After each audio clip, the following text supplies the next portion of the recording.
sallallahu alaihi wa alihi wa sahbihi wa azwajihi wa dhurriyyatihi ridwanullahi ta'ala alaihim ajma'in. Khusus ila hadrati Syekh Zainuddin Ibn Abdul Aziz Al-Malik Bari Al-Fatihah. A'udzubillahi minasyaitonir rajim. Bismillahirrahmanirrahim. Alhamdulillahi rabbil alamin arrahmanir rahim maliki yaumiddin iyyaka na'budu wa nasta'in ihdinas siratal mustaqim siratal ladzina an'amta 'alaihim ghairil maghdubi 'alaihim waladdallin.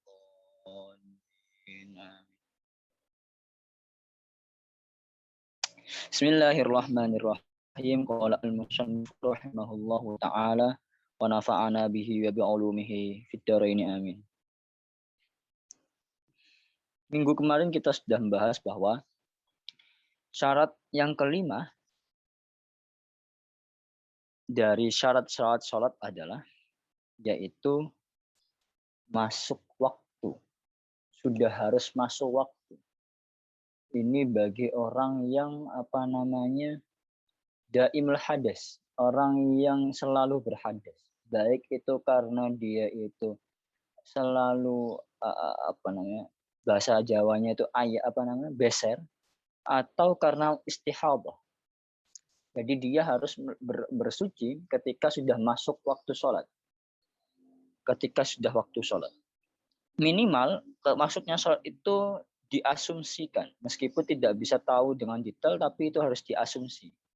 Asumsi dalam bahasa Arab dalam artian don, yaitu prasangka yang kuat bahwa sholat itu sudah masuk. Waktu sholat itu sudah masuk. Nah, yang terjadi apabila seseorang itu adalah orang yang daimul hadas ataupun mustahabah, baik itu beser ataupun mustahabah, maka dia itu harus berwudu 2 kali. Dalam hal ini konteksnya adalah orang yang beser ya tentunya. Harus berwudu 2 kali atau tayamum 2 kali ketika dia menjadi khatib Jumat. Ketika menjadi khatib Jumat. Kenapa begitu? Karena khutbah Jumat adalah satu ibadah dan sholat Jumat adalah ibadah yang lain. Jadi menyebabkan seseorang yang daimul hadas harus bersuci sebanyak 2 kali. Karena dalam sebuah kaedah, dalam sebuah pakem fikih adalah hal yang harus diingat bersama adalah daimul hadas ataupun orang yang bertayamum itu harus selalu bertayamum setiap melakukan ibadah fardu. Harus selalu bertayamum ataupun berwudu dalam ibadah fardu, dalam satu ibadah fardu. Jadi dalam khutbah Jumat dan sholat Jumat tidak bisa 1 kali wudu bagi daimul hadas, tapi harus 2 kali wudu. Bismillahirrahmanirrahim. Wa yakfi wahidun lahuma li ghairihi. Wa yakfi lan cukup apa wahidun siji wudu. Apa siji lahuma tumrap keduwene wuduan apa siji wudu lahuma tumrap keduwene khatib Jumat lan salat Jumat. Li ghairihi tumrap maring liyane daimul hadas. Wa yakfi lan cukup apa wahidun siji lahuma krana nglaksanakaken khutbah Jumat lan salat Jumat li ghairihi tumrap liyane daimul hadas. Jadi ketika orang itu bukan status daimul hadas, berarti wudunya cukup 1. Wudunya cukup 1 saja untuk melaksanakan salat Jumat ataupun khutbah Jumat. Jadi wudu 2 kali ataupun tayamum 2 kali itu wudu 2 kali itu berlaku bagi orang yang daimul hadas, baik itu karena beser ataupun hal-hal yang lain. Wa illam wa yajibu dan wajib alaihi bagi daimul hadas al-wudu likulli fardin tumrap krana saben-saben tumrap keduwene saben-saben fardhu. Likulli fardin keduwe saben-saben fardhu. Katayamumi kaya dene tayamum. Nah, orang yang daimul hadas memiliki konsekuensi selanjutnya adalah dia harus berwudu setiap melaksanakan salat fardhu. Sama seperti halnya orang yang bertayamum, dia ketika melaksanakan setiap ibadah fardu harus melaksanakan wudu lagi. Wa kadza kaya dene wudu likulli fardin. lan wajib kaya dene wudu likulli fardin apa ghuslul farji basuh kemaluan, basuh farji. Satu hal lagi yang diwajibkan bagi orang yang daimul hadas adalah harus membersihkan kemaluannya. Kenapa kok harus dibersihkan? Karena yatahammalu fihi an-najasah. Karena di dalamnya di sana ada najis. Sedangkan najis itu adalah hal-hal yang tidak bisa mengesahkan sholat. Jadi harus dibersihkan terlebih dahulu, harus disucikan terlebih dahulu. Kalau sudah suci baru wa ibdalul qutnatil lati bifamihi wal isabati. Wa ibdalul qutnatilan ganti ing kutnah kapas allati kang bifamihi ono ing dalem bibir farji. Wal isabati lan perban utawa kain. Setelah dibasuh adalah langkah selanjutnya harus diganti kapas yang digunakan. Karena ini konteksnya bercerita tentang orang yang sudah melakukan, kemudian cerita lagi, berarti harus diganti kapasnya. Berarti kalau misalkan kita runut dari awal lagi, orang yang daimul hadas itu satu harus membersihkan dulu najisnya dulu. Kalau misalkan beser berarti kencingnya harus dibersihkan dulu. Kalau mustahadah berarti darahnya harus dibersihkan dulu, disucikan dulu. Kalau sudah bersih baru kemudian disumpel atau ditutup dengan menggunakan kapas. Sebenarnya menggunakan kapas saja sudah cukup jika yang keluar itu tidak banyak. Tapi kalau misalkan banyak, dalam artian tidak terbendung, atau terbendung tapi jumlahnya itu dalam intensitas yang banyak, maka harus diisobah, harus ditambahi dengan khirqah. Harus ditambahi dengan kain. Kenapa begitu? Untuk menambah kekuatan untuk menyumpal kencing ataupun darah tadi. Ini berlaku bagi perempuan ataupun laki-laki. Jadi ketika seseorang itu mengalami daimul hadas, dia harus membersihkan dulu farjinya ataupun kemaluan laki-laki ataupun perempuannya, kemudian diberi kapas, kemudian baru kalau misalkan ternyata masih banyak, baru kemudian harus ditutup ataupun diselesaikan dengan kain itu, dilapisi dengan kain. Nah, ketika mau melaksanakan sholat selanjutnya, maka tadi itu harus dihilangkan dulu, harus diganti. Sebelum mengganti itu harus dibersihkan lagi kemaluannya. Dibersihkan lagi, baru kemudian diganti kapasnya, kemudian baru perbannya diganti lagi. Wa illam tazul an maudhi'iha, lamun ora gingsir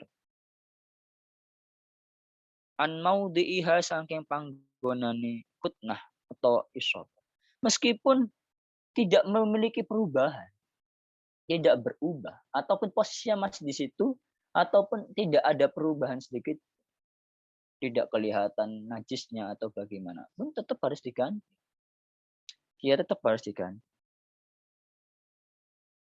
Kenapa begitu? Karena untuk menjaga keabsahan sholatnya tadi. Wa ala nahwi salisin, dan wajib bagi orang yang beser. Apa kewajibannya? Mubadaratun, bersegera. Agih-agih bis sholati, kelawan melaksanakan sholat. Selanjutnya orang yang daimul hadas memiliki kewajiban untuk menyegerakan sholat. Tidak boleh menunda-nunda sholatnya ketika sudah mengambil wudhu, sudah berwudhu.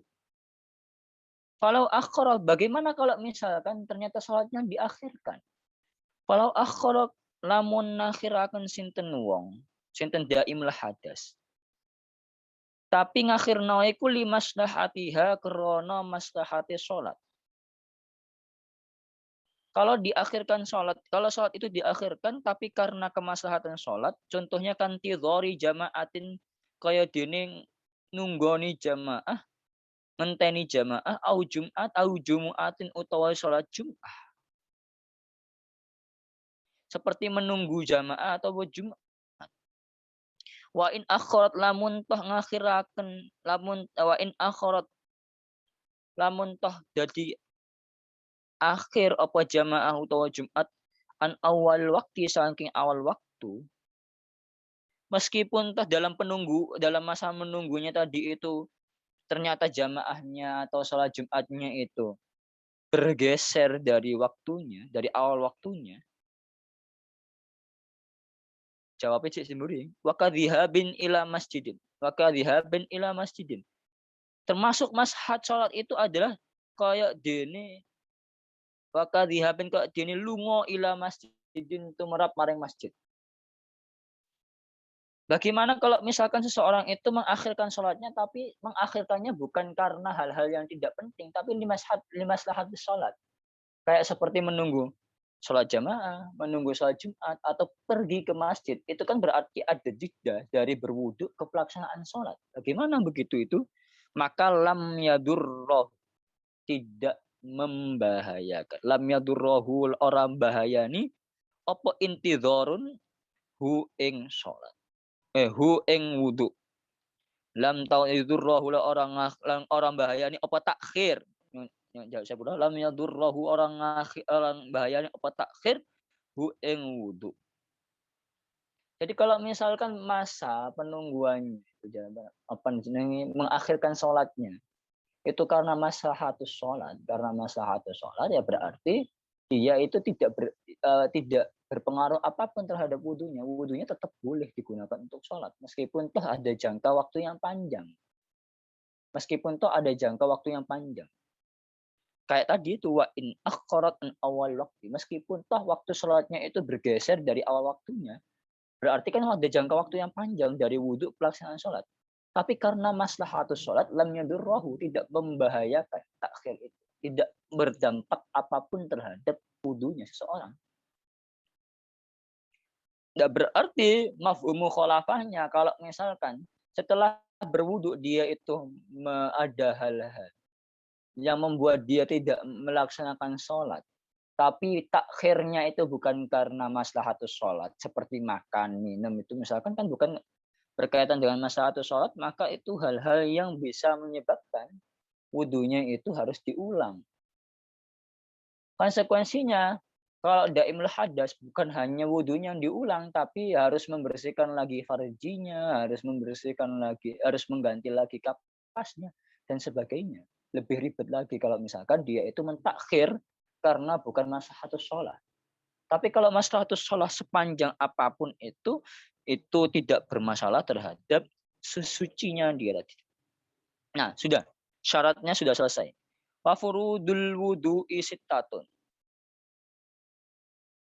Dan fardu-fardune wudu iku sittatun. Syarat wudu sudah selesai, sekarang fardu wudu.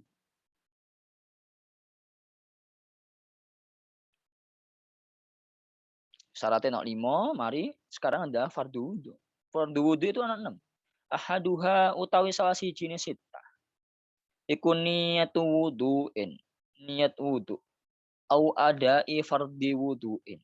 Utawa ngelaksanaaken fardune wudu. Au raf'i hadasin utawa ngilangke hadas. Raf'i hadasin utawa ngilangke hadas li ghairi daimi hadasin tumrap maring liyane daimul hadas hatta fil wudu'i al mujaddidi atau al mujaddadi.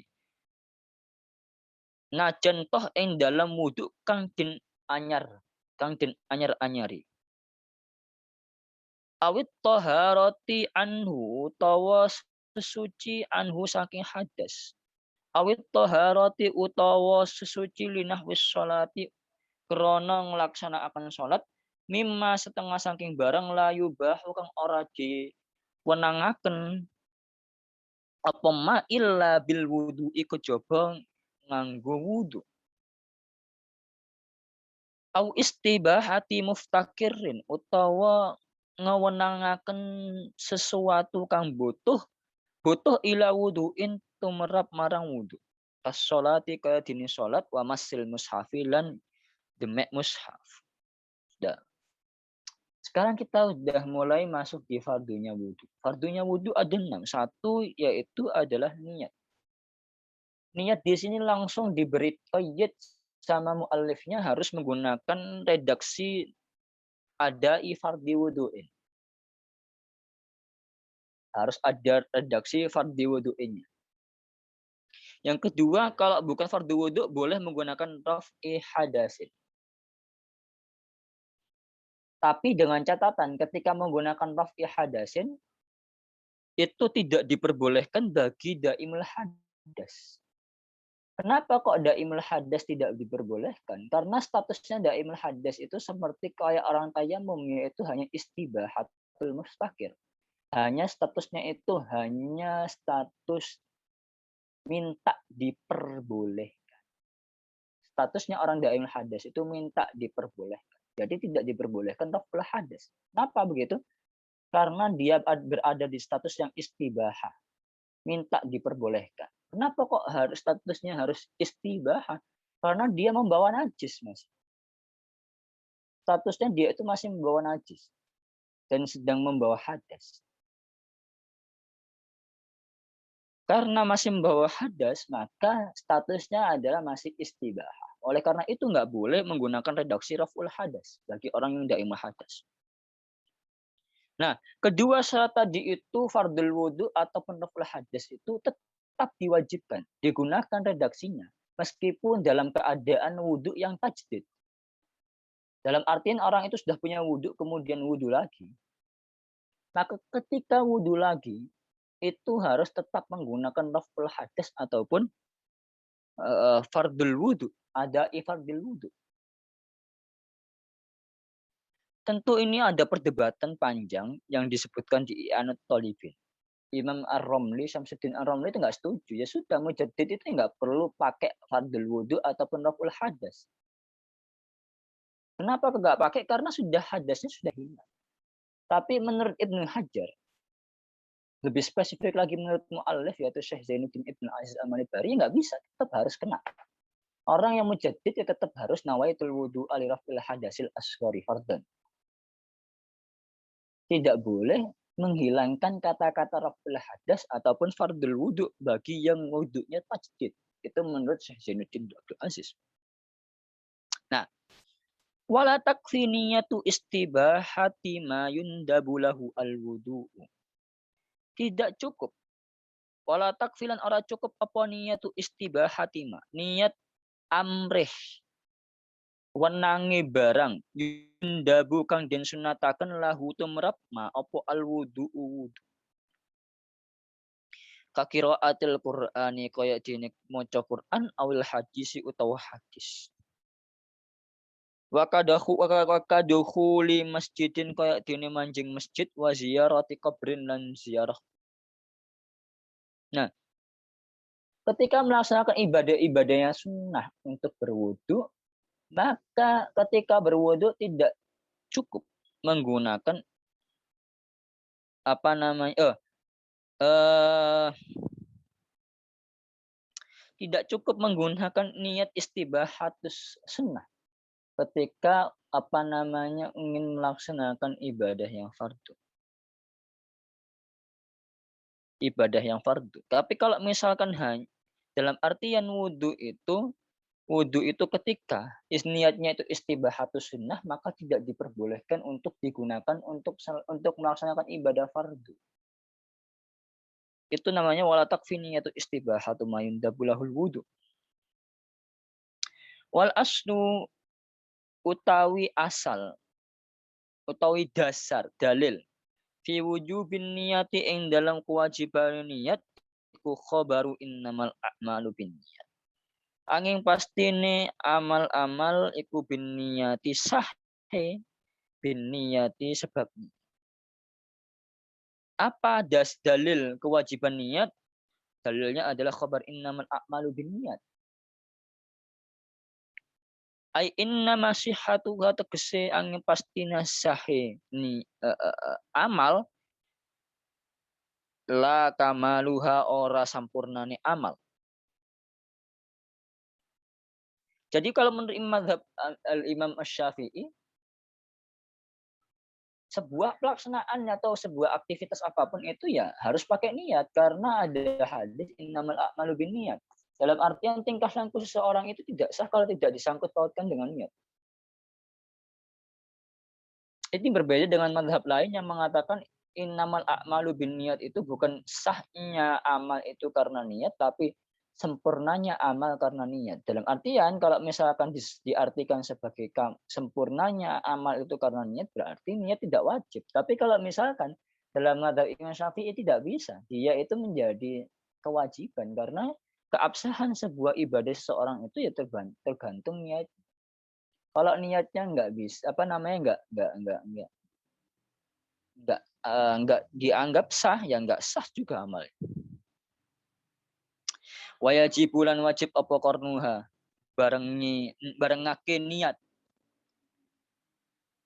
inda awali ghusli juz'in ing dalem nalika awal basuh bagian min wajhin saking wajah. Kewajiban niat itu harus dibarengkan. Niat itu adalah kewajiban wudhu.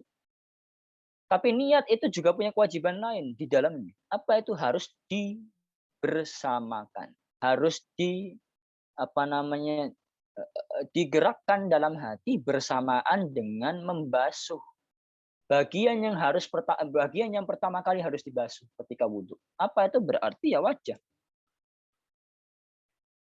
Jadi kewajiban ketika berniat adalah satu harus dilintaskan dalam hati secara bersamaan dengan pertama kali membasuh bagian dari hal yang wajib dibasuh ketika wudhu. Kalau koronaha lamuno barengaken sinten wong ha ing niat bi asnaihi kelawan ing dalam tengah-tengahi wajah. Kafa mangko cukup. Wa wajabalan wajib apa i'adatu ghusli ma sabaqaha. Ngulangi basuh barang sabaqo kang disii apa ghusl ha ing niat. Sabaqo kang disii apa maha ing niat. Nah, kalau misalkan ternyata terlanjur seseorang itu sudah membarengkan niatnya itu di tengah-tengah membasuh wajah, maka niatnya sah. Niatnya tetap sah, dianggap sah. Tapi bagian yang dibasuh sebelum berniat tadi itu harus diulangi. Kenapa harus diulangi? Karena kaidah awal tadi itu yajibu qarnun niyah ma'a awwali ghusli juz'in minal wajh. Kaidahnya harus berbarengan dengan bagian awal membasuh kepala, membasuh muka. Maka kalau misalkan wudhunya itu niatnya di tengah-tengah, maka bagian yang belum diniatkan tadi itu harus diulangi. Tapi niatnya sah. Kenapa? Karena masih membasuh wajah. Wala yakfi lan ora cukup apa kornuha barengaken niat.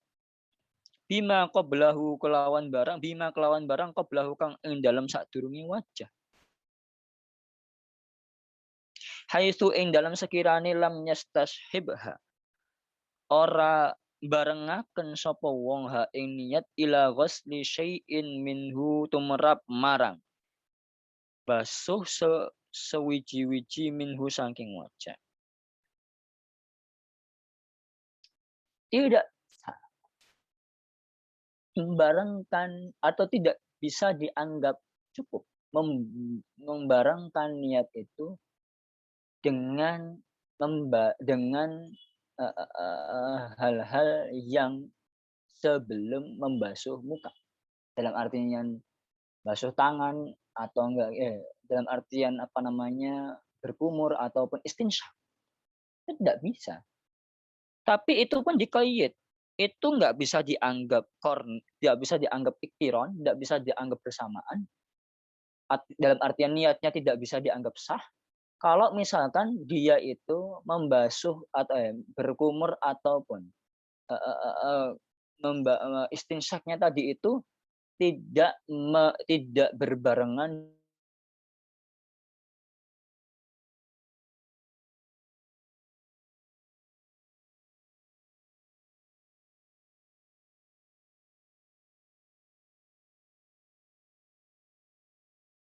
qarnu awwali qarnun niyah ma'a awwali wasli juz'in minal wajhi.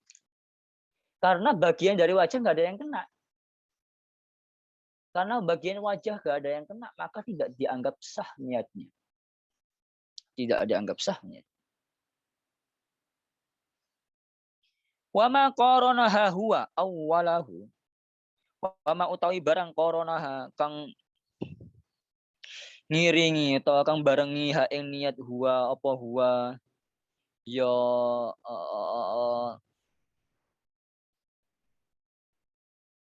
syai'un minal wajhi awwalahu ing dalam awal basuh wajah fatafutu maka fatafutu maka ngilangaken maka ilang maka dadi ilang apa sunnatul madmadati sunnahi berkumur. Kapan itu hilangnya? In wasala ma'aha. Lamun basuh sapa wong ma'aha sertane madmadah syai'un suwi-wiji minal wajhi saking wajah kahamratis syafati kaya dene abange lambe dan niati ing dalam sakwise niat. Jadi kalau misalkan terjadi apa namanya tadi istinsyak ataupun tadi itu berkumur-kumur, kok dibarengkan niatnya ketika itu dan ternyata menyentuh dengan apa ada bagian wajah yang tersentuh seperti di kitab ini disebutkan kahamratis syafa. Nah, merahnya bibir itu terkena, maka wudunya niatnya sah. Niatnya sah. Kenapa? Karena kornun. Ma'awali wasli juz'in wajib. Tapi konsekuensinya adalah tidak mendapatkan kesunahan madmadah. Jadi sudah dimakan oleh hamratus syafah tadi. Jadi kesunahan madmadah nggak ada. Kenapa kok nggak dapat? Ya karena tadi niatnya sudah di awal dibarengkan sejak dari awal lagi. Bagaimana caranya biar apa namanya wudunya sah dalam artian niatnya sah kemudian madmadahnya juga dapat sunnah fal aula mongko utawi kang luwih utama iku ayyu farriqa yen to bedakaken sinten wong an niyata ing niat piye bedane bi an yanwiya gambare yen to niat sapa wong inda kullin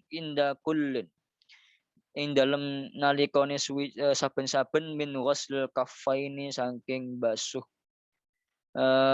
telapak tangan loro wal madmadati lan kumur-kumur wal istinsyak lan istinsyak sunnatul wudu'i ing sunnah wudu summa fardal wudu'i nuli niat fardu wudu inda ghuslil wajhi ing dalem nalikane basuh wajah hatta la tafuta hingga ora kailangan hatta la tafuta hingga ora ilang fadilatu istishabin niyati keutamaane barengake niat min awalihi saking awal juz'in saking awal wajah wa fadilatul madmadati lan fadilahi madmadah wal istinsyaqi lan istinsyak ma'an gisali hamratis syafati sertane basuh abangi lambe.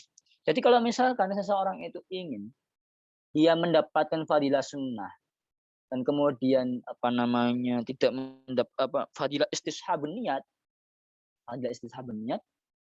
maka caranya harus dibedakan seperti yang berlaku di masyarakat. Umur dewe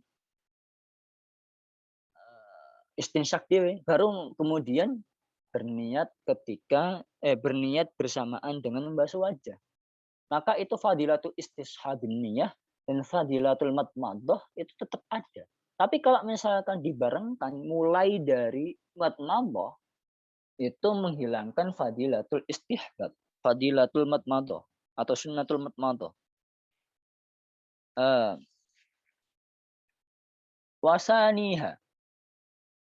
Wasaniha ghuslu dhahiri wajhihi wallahu a'lam. Bismillahirrahmanirrahim.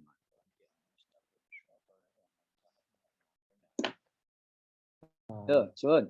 Ya, Assalamualaikum.